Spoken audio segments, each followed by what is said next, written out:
आपल्या इथे एक म्हण आहे, काखेत कळसा आणि गावाला वळसा. हो, बरोबर. तुम्हाला माहिती आहे, आपल्या इथे एवढ्या चांगल्या भाज्या वगैरे असतात, त्याचा उपयोग इतका होतो, तर आपण त्याच्याकडे दुर्लक्ष करतो आणि फॉरेनची कंट्री त्याचा उपयोग व्यवस्थित करते. येस, आज मी ज्या भाषेबद्दल सांगणार आहे, त्याचं नाव आहे दोडका. म्हणजे लोकं त्याला म्हणतात ना, "शी, मला नाही आवडते दोडक्याची भाजी." का तुम्हाला माहिती आहे, फॉरेन कंट्रीमध्ये त्या दोडक्याच्या भाजीचा खाण्यामध्ये उपयोग करतातच. खरं ती दोडक्याची भाजी सुकून, त्याचे ते वेल सुकून त्याच्यापासून लुफा, लुफा म्हणजे आता म्हटलं तर अंग घासण्याचा काटा बनवतात, बरोबर?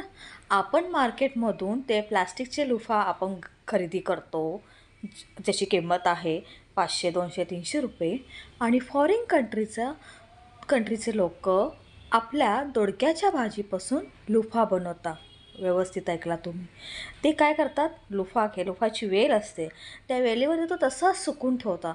तो सुकल्यानंतर तो फोडतात, त्यातली बी बाहेर काढतात आणि जे आतली जी भाजीचा तो जे जाळीदार प्रकार तयार होतो, तो थोडाफार धुता वगैरे आणि त्याला एखादा असा लुफासारखा आकार देऊन ते लुफा म्हणून ते विकतात आणि त्याचा वापर करतात. आज तुम्ही बघायला गेला तर ॲमेझॉन वगैरे वगैरे त्याच दोडक्याच्या लुफाची किंमत अक्षरशः 500 रुपये आहे. आणि आपण दोडक्याच्या भाजीमध्ये शी, मी नाही खाणार, काय आहे त्या दोडक्याच्या भाजीमध्ये? त्यामुळे ह्याच्यापुढे दोडक्याच्या भाजीला आपण नकार करताना हजारा वेळा विचार करा. समजलं का? तर अशाच वेगळ्या माहितीसाठी चॅनल लाईक, शेअर आणि सबस्क्राईब करा.